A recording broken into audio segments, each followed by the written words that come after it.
अगली बार अगर किसी भिखारी को भीख मांगते देखे तो ध्यान दीजिए। आंध्र प्रदेश में ये बेकिंग गैंग 300 रुपये पर डे रेंट पर लेते थे। यहाँ तक कि 8-8 महीने बच्चों को इंजेक्शन दी जाती थी ताकि वह पूरे दिन शांत रहे। चेन्नई में एक बेकिंग गैंग पकड़ा गया जहाँ पर महिलाओं को हिंदू सैफरन कपड़ा पहनाकर मंदिरों के आगे भीख मांगने को कहा जाता था। इस देश में 4 लाख से भी ज़्यादा भिखारी है, जिसमें 21% 12वीं पास है। एक दिन में भिखारी इतने रुपये कमा लेते हैं कि आप जानकर हैरान हो जाएंगे।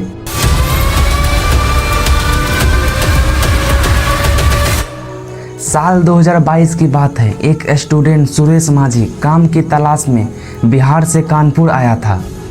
कानपुर के यशोदा नगर क्लस्टर में रह रहा था।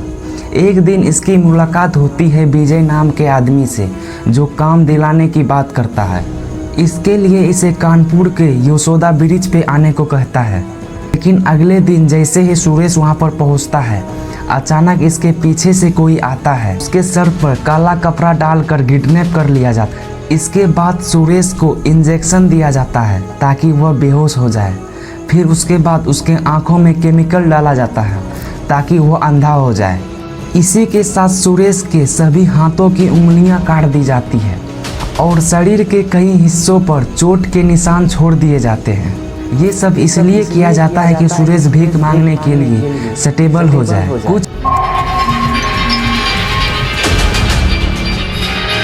दिन बाद इस गैंग के द्वारा सुरेश को बेच दिया जाता है, सिर्फ 70,000 में।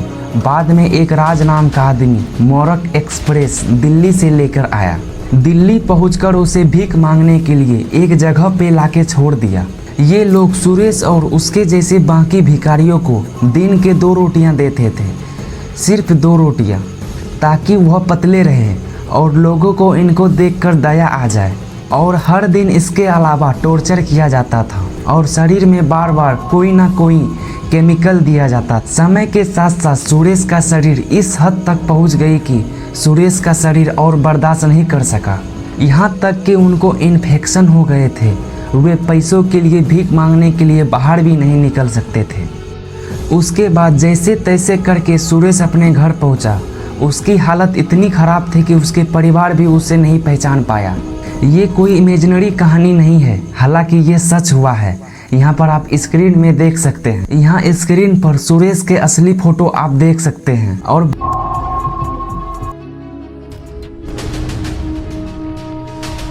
भारत देश में बेकिंग गैंग के 1-1.5 करोड़ की इंडस्ट्री है, जिसमें बच्चे और महिलाएं शामिल है। जिससे यह सामने आया कि भीख मांगने के पीछे 2 कारण हो सकते हैं, मजबूरी या चॉइस। लेकिन ज़्यादातर जो भीख मांगते हैं वे मजबूरी के कारण मांगते हैं। 62% लोग गरीबी के कारण, 45% लोग बेरोजगारी के कारण, 24% लोग बुढ़ापे या बीमारी होने के कारण, 6% लोग विधवा होने के कारण, 3% लोग ड्रग्स या नशे के लत के कारण भीख मांगते हैं। इस सर्वे से यह पता चलता है कि 20% भिखारी भीख मांगने के अलावा किसी न किसी प्रकार के कोई पार्ट टाइम काम भी करते हैं। कुछ लोग मजदूरी करते हैं तो कुछ लोग कबाड़ी बेचते हैं, कुछ लोग रिक्शा चलाते हैं तो कुछ लोग सिक्योरिटी गार्ड हैं। जूते साफ करना, कार साफ करना और हेल्पर जैसे काम भी करते हैं। आपको क्या लगता है एक दिन भिखारी एक दिन में कितने कमा सकते हैं? रिपोर्ट कहती है 32% लोग 100 रुपये से भी ज़्यादा कमा पाती है। 33% लोग 100 से 200 रुपया के बीच कमा पाते हैं। 22% लोग ऐसे हैं जो 200 रुपया से 400 रुपया के बीच कमा पाते हैं।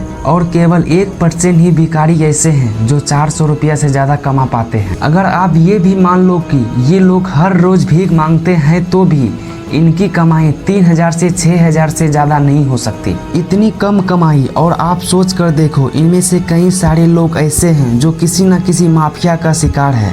सबसे कमज़ोर लोगों को टारगेट बनाता है। इसके प्राइम टारगेट हैं इसके बच्चे। बहुत से बच्चे को किडनैप किया जाता है, यहाँ तक कि गरीब के परिवारों को झूठे वादे करके उसे बेच दिया जाता है। इंडिया में हर साल 60,000 बच्चे गायब होते हैं और इनमें से बड़ी संख्या के बच्चे को ज़बरदस्ती बेकिंग के काम में लगाया जाता है। कुछ गैंग अक्सर बच्चे को रेंट पर भी लेते हैं उनसे भीख मंगवाने के लिए। उदाहरण के तौर पर आंध्र प्रदेश में बेबीज को बेकिंग गैंग्स 300 रुपये पर दिन पर लेते हैं और इन बेबीज को ओपीएम या स्लीपिंग सेडेटिव्स रखते थे ताकि वह पूरे दिन शांत रहे, रोए ना। एक केस में तो बेबीज को कफ सिरप दी जाती थी ताकि उसे नशे में रखा जा सके। यह बेगिंग गैंग्स अक्सर बच्चे को भूखा रखते हैं ताकि बच्चे दुबले पतले कमजोर रहे, जिससे पब्लिक उसे देखकर सिंपैथी फील करे और उसे ज्यादा पैसे दे।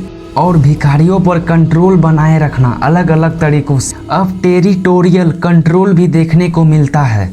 जो गैंग होते हैं वो अलग अलग एरिया बांट लेते हैं और गैंग ये भी जानते हैं सबसे ज़्यादा पैसा कौन सी एरिया में मिलेगी।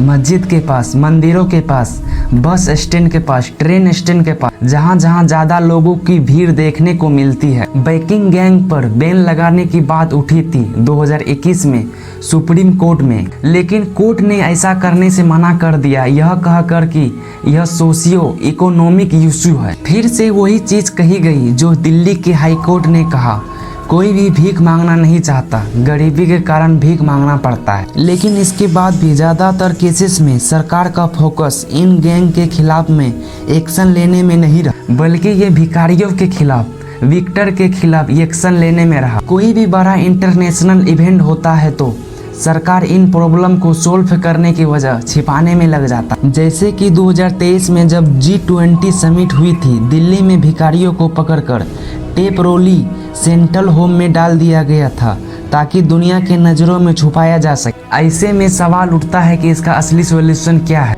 सरकार को चाइल्ड फेयर बनाने की ज़रूरत है जो काउंसलिंग, एजुकेशन और ट्रेनिंग दे। असलियत में सरकारों ने ऐसा करने का कई बार कोशिश भी की है लेकिन पूरी तरह से फेल रहा। इसलिए आपको सीधा कहूँगा, भिखारियों को पैसा देना नहीं चाहिए, क्योंकि आपको बताना मुश्किल है कि यहाँ पर कोई भी भिखारी मजबूरी के कारण भीख मांगते हैं या फिर बेगिंग गैंग का हिस्सा है। इसलिए इन्हें पैसे मत दीजिए, लेकिन आप मदद कर सकते हैं किसी और तरीके से। अगर आपको देखकर यह लगता है कि ये भूखे हैं तो डायरेक्टली उसे खाना दे सकते हैं। इनके अलावा आप इसे कपड़े या दवाइयाँ जैसे चीज़ दे सकते हैं, इनके यूज आ सके। अगर आपको बच्चों भीख मांगते हुए दिखता है और कई सारे बच्चों को एक जैसी चोट लगी हो, या कोई बच्चा नशे करने में दिख रहे हैं या किसी व्यक्ति से पैसे इकट्ठे करने में दिख रहे हैं, ऐसे केसेस में आप इसकी जानकारी पुलिस को दे सकते हैं। लेकिन याद रखिए, भिखारियों से हमेशा सम्मान से पेश आए। अगर आपको उनसे बात करनी है तो उनसे अच्छे से बात करें, आंखों में देखकर उनसे बात कीजिए। ठीक लगे तो उनका नाम पूछिए, उन्हें जज करने से बचे। याद रखिए, ज़्यादातर भिखारी गरीबी का शिकार है। एक लार्जर स्केल पर यह प्रॉब्लम तभी सॉल्व हो सकती है जब सरकार यहाँ पर एक्शन ले। वेलफेयर स्कीम का दायरा बढ़ाना पड़ेगा, तभी ये प्रॉब्लम सॉल्व होगा।